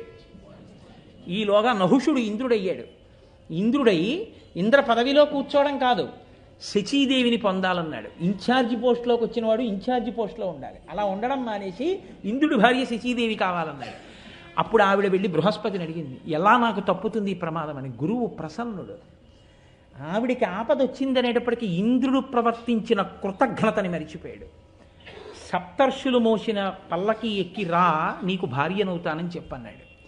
సప్తర్షుల పల్లకీలో రా అంది. అంటే వెర్రివాడు సప్తర్షులతో పల్లకీ మోయిస్తున్నాడు. అగస్త్యుడు పుట్టివాడు. ఆయన పాపం గబగబా అడుగులు వేయలేకపోతున్నాడు. ఈయనకి తొందర, ఎప్పుడెప్పుడు శచీదేవి పొందుదామా అని.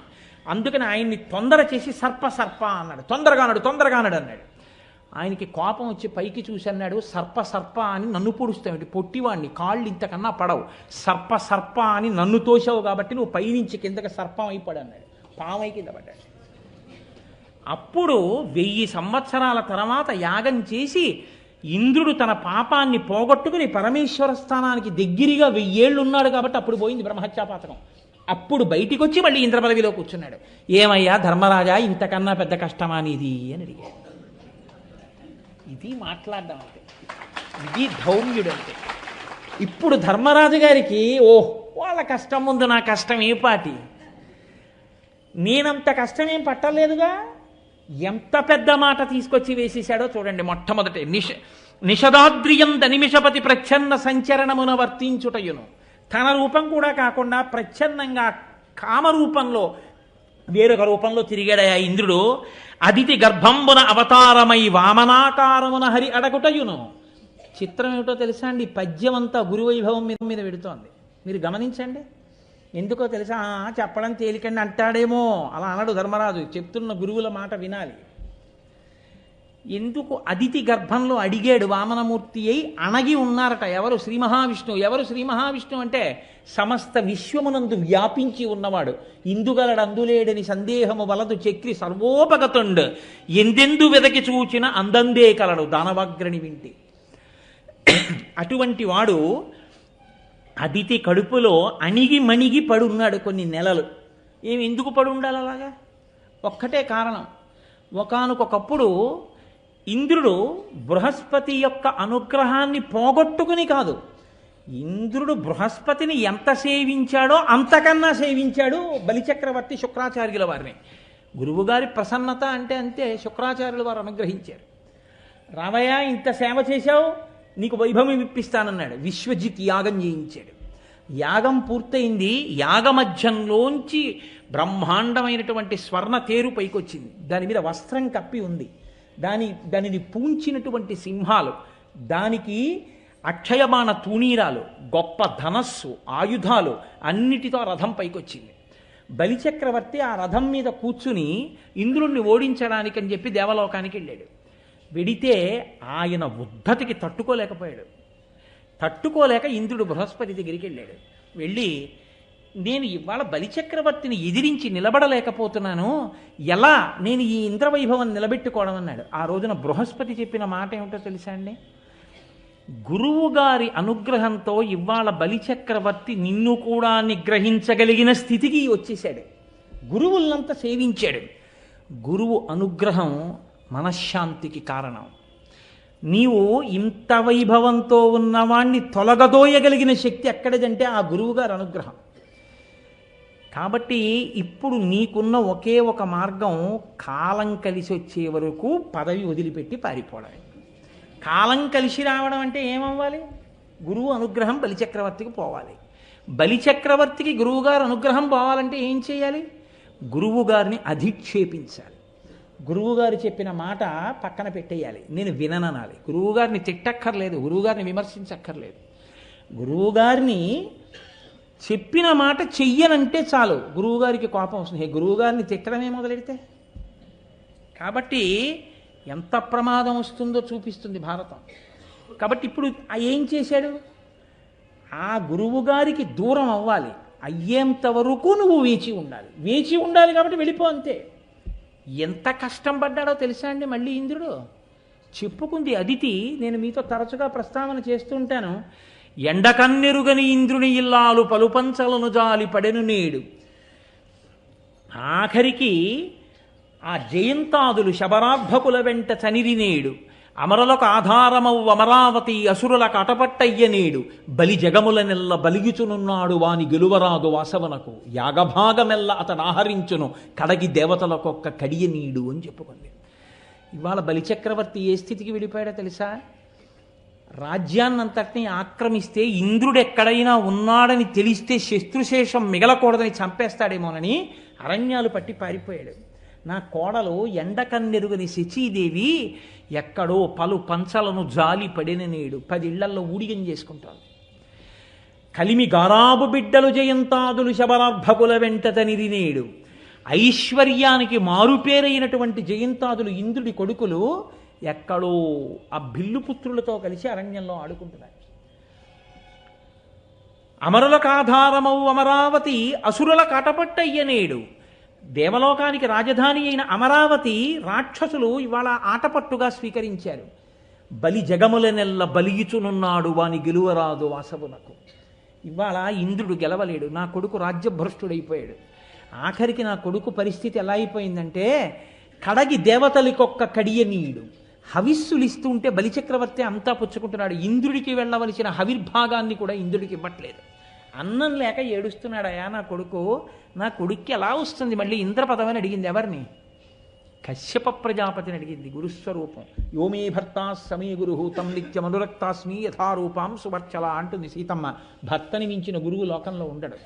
కాబట్టి భర్త గారిని అడిగింది. ఆయన అన్నాడు, నన్ను అడుగుతావే?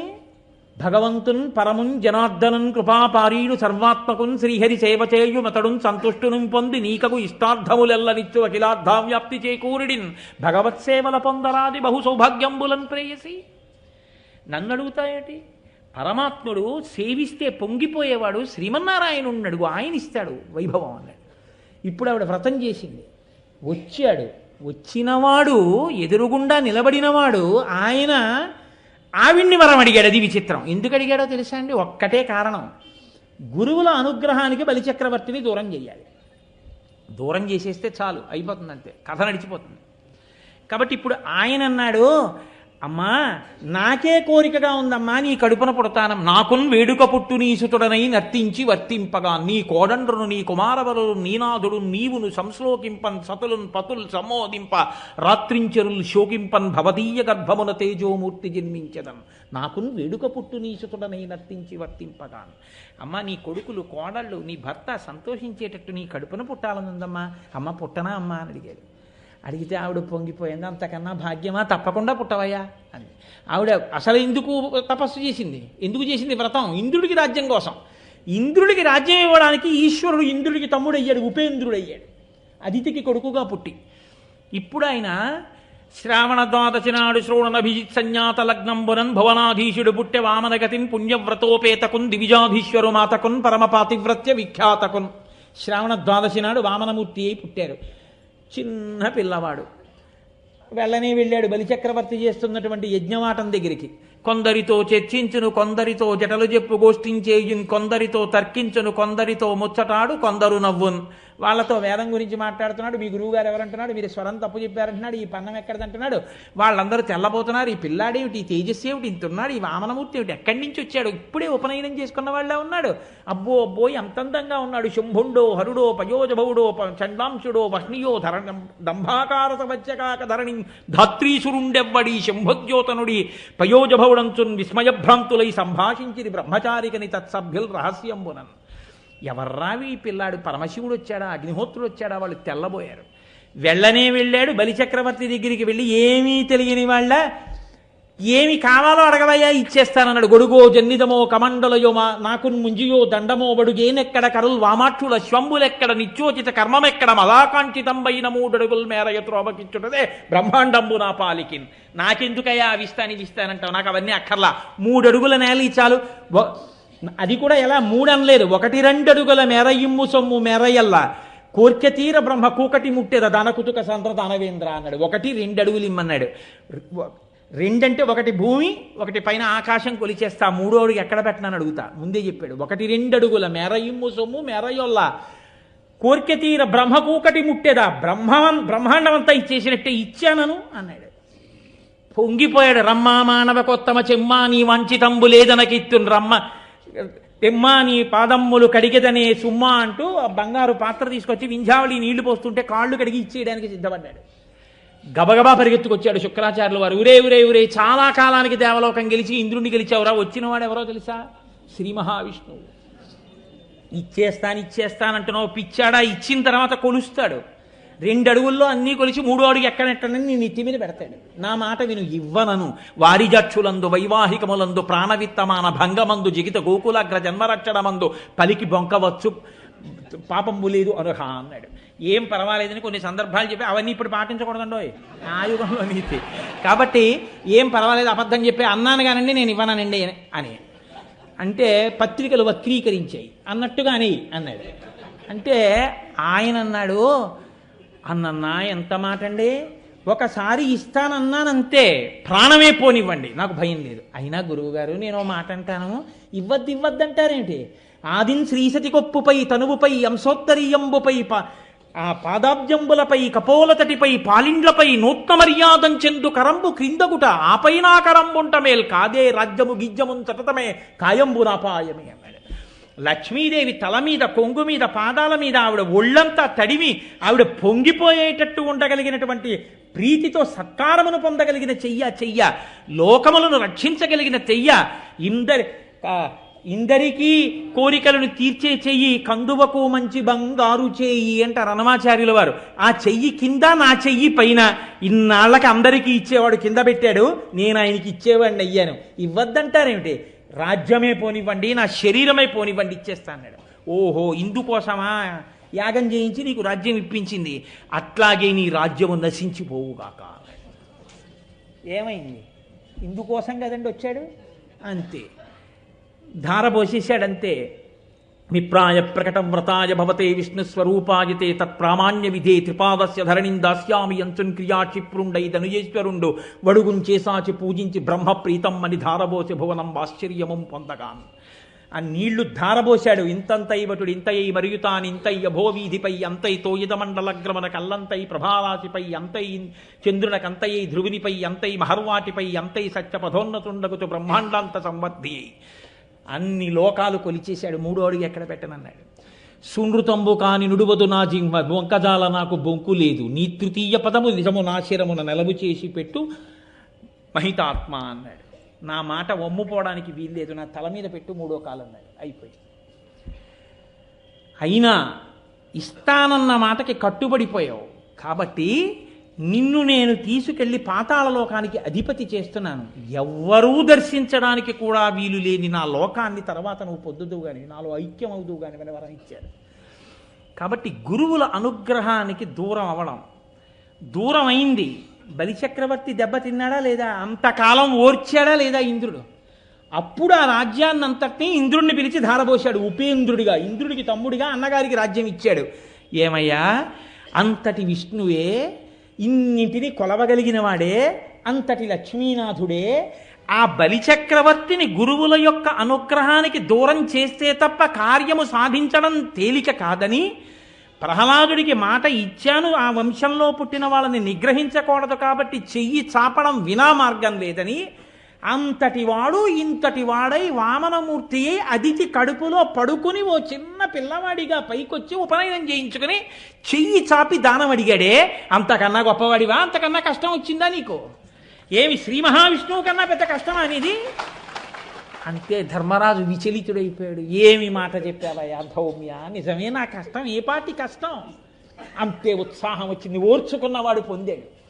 రాదండి పూనిక డాక్టర్ గారు, అది ధౌమ్యుడంటే. కాబట్టి నిషదాద్రియంద నిమిషపతి ప్రచ్ఛన్న సంచరణమున వర్తించుటయును అదితి గర్భంబున అవతారమై వామనాకారమున హరి అడగుటయును జనని ఊరు ప్రదేశంబున అతి నిగూఢంబుగా ఔర్వుండు దాగుటయును. ఎక్కడ తీసుకొచ్చి చూపించాడో అది మాట్లాడడం అంటే. అందుకునన్నాడు మహానుభావుడు ఆ రోజున అంగారపర్ణుడు, మీకు ఒక పురోహితుడు ఉండాలయా, పురోహితుడు లేకపోవడం మీకు లోటు అన్నాడు. ఈ ధౌమ్యుడు లేకపోతే ధర్మరాజు గారు ఏమైపోననిపిస్తుంది నాకు. అది మాట్లాడడం అంటే. అందుకని పురోహితుడై మహానుభావుడు గట్టి ఎక్కించాడు. ఆ ఉత్సాహాన్ని నింపాడు. మళ్ళీ వాక్ అంత గొప్పదండి సనాతన ధర్మంలో. ఆ వాక్కు, ఆ ప్రబోధం కదా మనని ధర్మపథం వైపుకి నడిపించి మన జీవితాల్ని సుసంపన్నం చేస్తాయి. కాబట్టి జనని ఊరు ప్రదేశంబున అతి నిగూఢంబుగా ఔర్వుండు దాగుటయును. కృతవీర్యుడు అని పూర్వకాలంలో ఒక రాజుగారు, ఆయన కార్తవీర్యార్జునుడి తండ్రి. ఆ కృతవీర్యుడి దగ్గర భృగువంశీయులైనటువంటి బ్రాహ్మణులందరూ కూడా యాజకత్వం చేశారు. ఆ యాజకత్వం చేసినప్పుడు కృతవీర్యుడు చాలా విశేషంగా భూరిదానాలు చేశాడు బ్రాహ్మణులకి.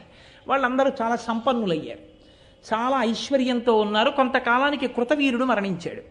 ఆ వంశంలో వచ్చినటువంటి రాజులు కొంతమంది దరిద్రులయ్యారు, వాళ్ళకి డబ్బు లేదు. వాళ్ళు పూర్వం మా వంశంలో కృతవీర్యుడు దానం చేసినప్పుడు దానాలు పట్టిన బ్రాహ్మణుల దగ్గర చాలా డబ్బు ఉంది, ఆ డబ్బంతా ఇచ్చేయమన్నారు. కొంతమంది బ్రాహ్మణులు తిరిగి ఇచ్చేశారు, కొంతమంది భూమిలో పాతి దాచేశారు, కొంతమంది ఇవ్వకుండా డబ్బట్టుకుని అరణ్యాలకు పారిపోతే ఈ కృతవీర్యుడి వంశంలో వచ్చిన రాజులు బ్రాహ్మణుల్ని వెతికి వెతికి వేటాడి చంపేయమన్నాడు. అంటే ఆ వంశంలో పుట్టిన వాళ్ళు ఉద్ధతితో బయలుదేరి గర్భంలో పిండాలతో ఉన్నటువంటి గర్భిణీ స్త్రీలను కూడా విడిచిపెట్టకుండా కనపడ్డ భృగువంశీయులందరినీ మట్టుపెట్టారు. ఒక తల్లి తన కడుపులో ఉన్నటువంటి పిండం జారిపోకుండా కాపాడుకుని ఆ పిండాన్ని తన తొడలోకి తీసుకొచ్చి కాపాడింది. అలా ఎన్నేళ్ళున్నాడో తెలుసా అండి ఆ పిల్లాడు?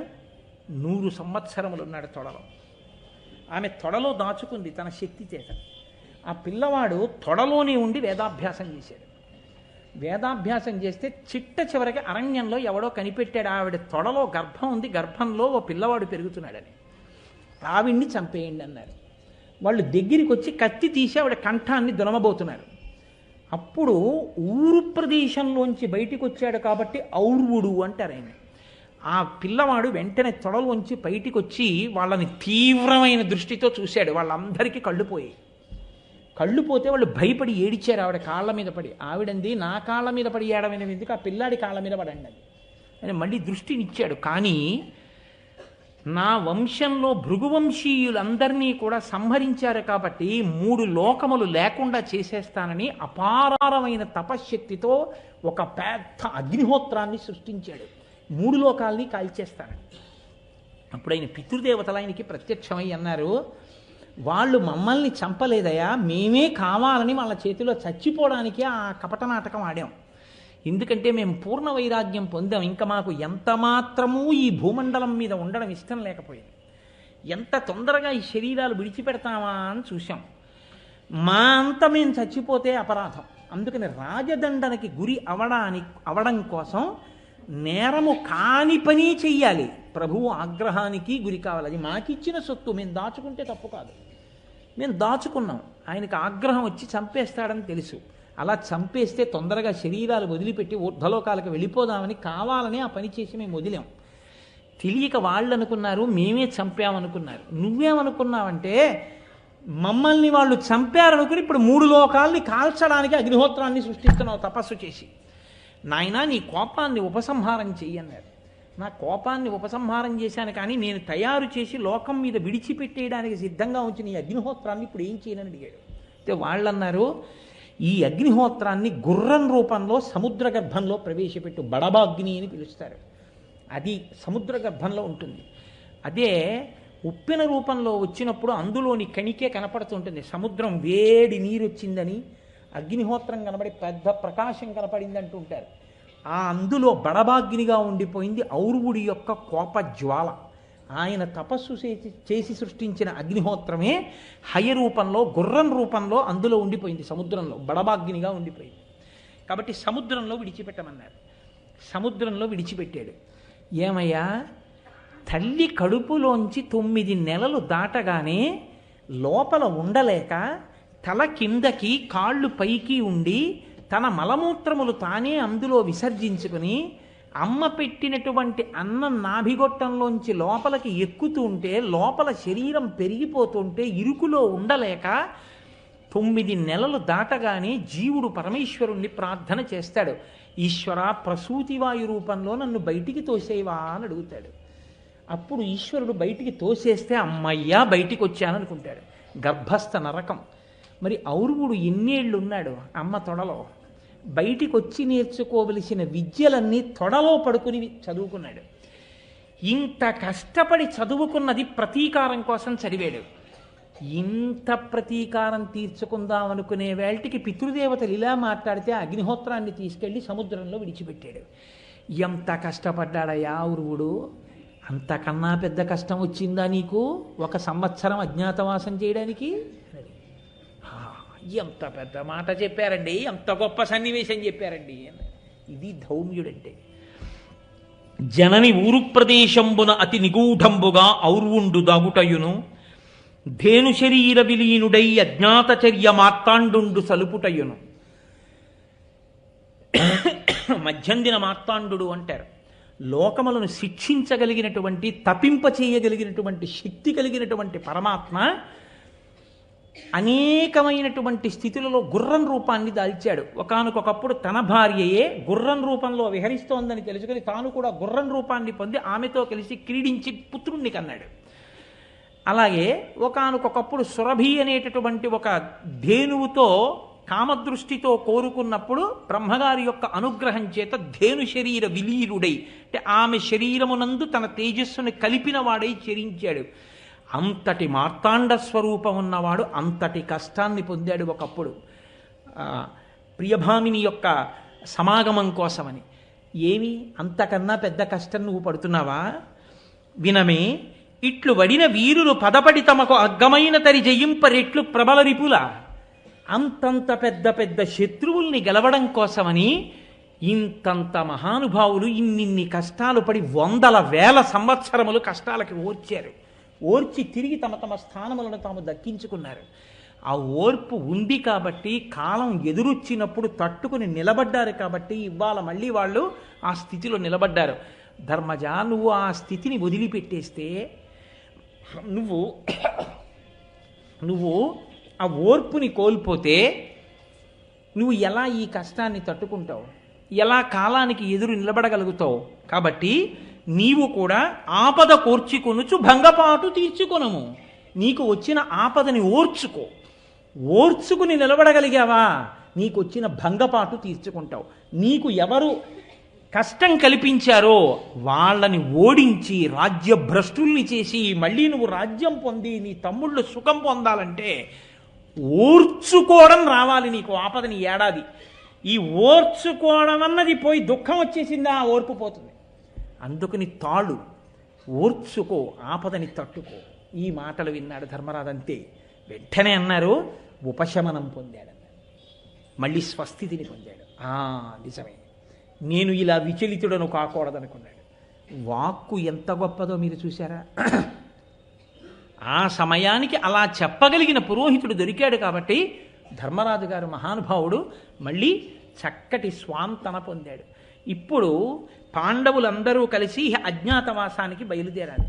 ధర్మరాజు అన్నాడు, ఒకసారి భీముడి వంక చూశాడు. ఆయన పెద్ద బెంగంతా భీముడి గురించి. ఎలా వింటాడు మాట? ఆయన అననే అన్నాడు, అర్జునుడని ఏనుగుని ఆ రోజున నువ్వు వదిలేసి ఉంటే కౌరవులనే పద్మాలున్న వనాన్ని ఎప్పుడో కలచి వేసి మనం ఈ పాటికి సింహాసనం మీద కూర్చుందాం అన్నాయా? వద్దు అన్నావు కదా ఆ రోజున. అన్నావు, ఇదే భయం రా తమ్ముడా నీతో. ఎప్పుడు గభాలన బయటపడిపోతావో, ఎప్పుడు కోప్పడిపోతావో, ఎవరిని ఆ భుజాదండంతో మర్దించేస్తావో భయం అని మనసులో అనుకుని, ఇంతంత గొప్ప గొప్ప స్వరూపాలున్న భీమ, అర్జున, నకుల, సహదేవులు, ఈ ద్రౌపదీదేవి ఎలా అజ్ఞాతవాసం చేయడం ఎలా మనకి కుదురుతుంది? అసలు మన రూపాలే ఇంత గొప్ప జుటితో ఉంటాయి కదా, వీటిని ఎలా దాచడం? ఏ మేకప్ వేస్తే దాగుతుందా కాంతి? అగ్నిహోత్రాన్ని ఏ బట్ట చుట్టి దాస్తారు? వెనకటికి ఎవరో వెర్రాడు, కొబ్బరి బొండాలు ఎవరో రాత్రులు ఎత్తుకుపోతున్నారని మడిబట్ట కట్టేట.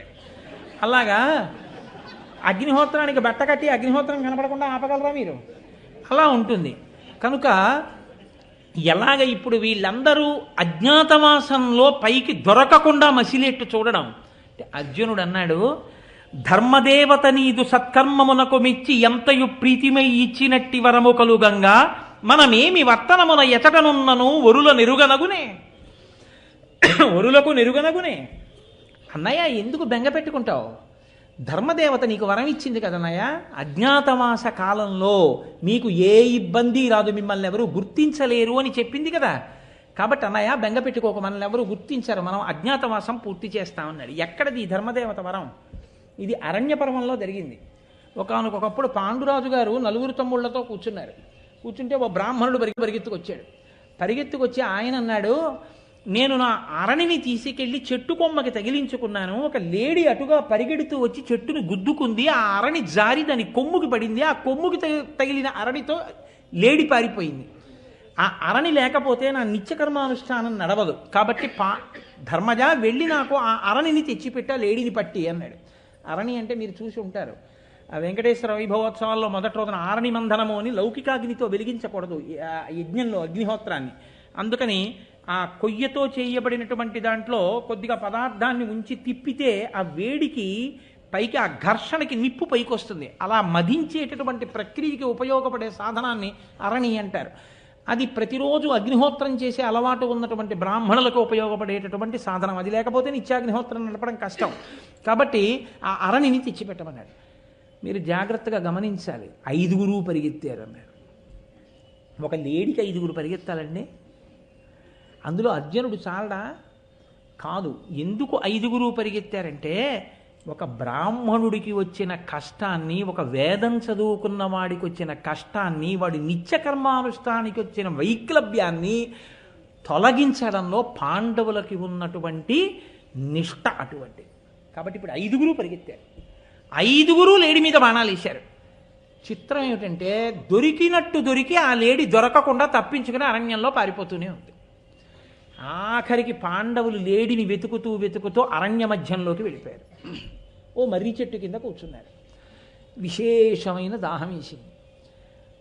ధర్మరాజు గారు అన్నాడు నకులుణ్ణి పిలిచి, నకులుణ్ణి పంపడానికి ఒక రహస్యం కూడా ఉంది, ఓ అక్కర్లేని ప్రస్తావన ఒకటి తీసుకొచ్చాడు నకులుడప్పుడు. అందుకని ఆయన్ని పంపడం కోసమని అన్నాడు, నీ సోదరులు దాహంగా ఉంది, అందుకని నువ్వు చెట్టు మీదకెక్కి చూసి ఇక్కడెక్కడైనా నీటి కయ్య కనపడితే దాహం తీర్చుకోవడానికి నీళ్లు పట్టరా, నువ్వు తాగి నీళ్లు పట్టరా అన్నాడు.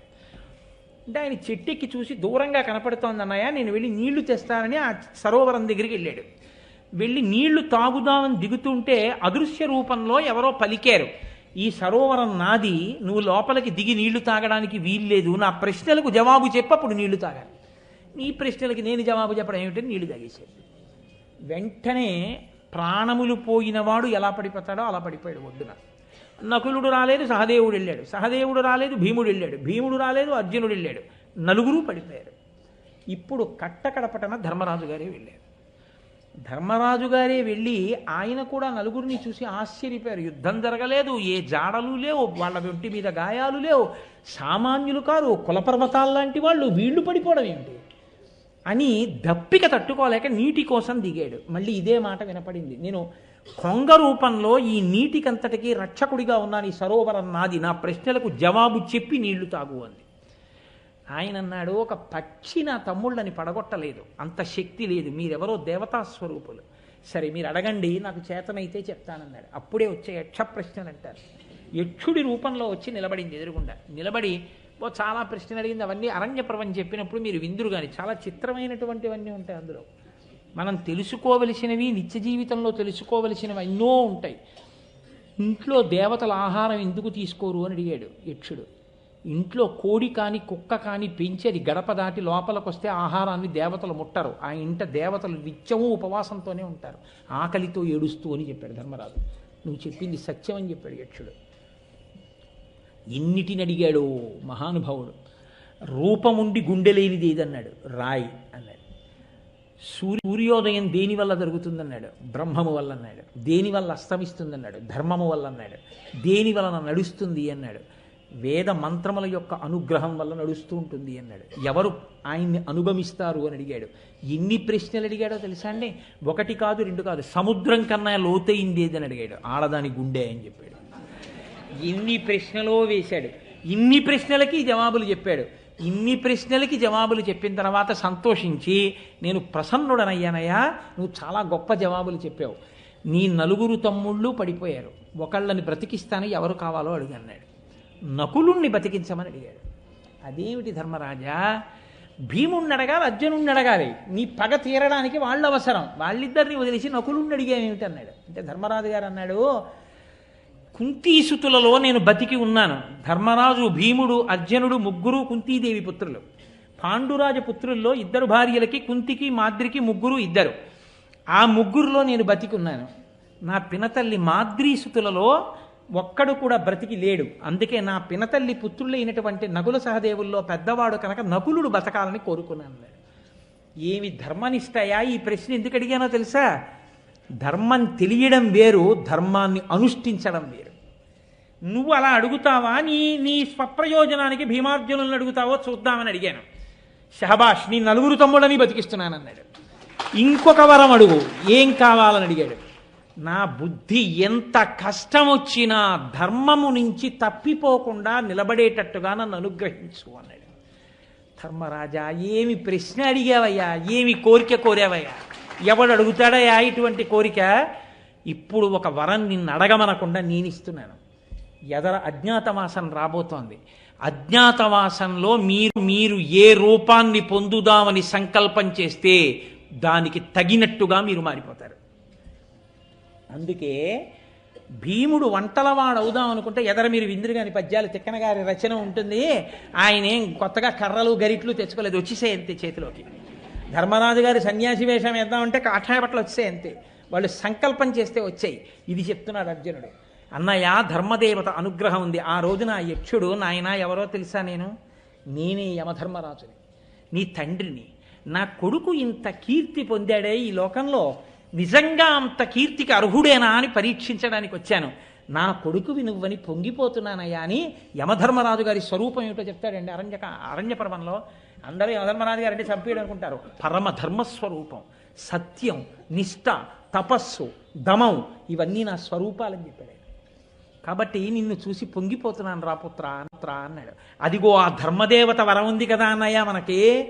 కాబట్టి ఇప్పుడు అజ్ఞాతవాసంలో మన ఎవరు పట్టుకుంటారు? ఆయన వరం ఉండగా మనం ఏ వేషం వేసినా రక్తి కట్టేస్తుందంతే. మన్ని పట్టుకోగలిగిన వాళ్ళు లేరన్నయ్య. కాబట్టి ధర్మదేవత నీదు సత్కర్మమునకు మెచ్చి ఎంతయు ప్రీతిమై ఇచ్చినట్టి వరము కలుగంగా మనమేమి వర్తనమున ఎచటనున్నను ఒరులకు ఎరుగనగునే. మనం ఎక్కడుంటే మాత్రం, ఎలా ప్రవర్తిస్తే మాత్రం, ఏ వేషం కడితే మాత్రం ఎవరు మన కనిపెడతారన్నయ్య? బెంగలేదు లేదు.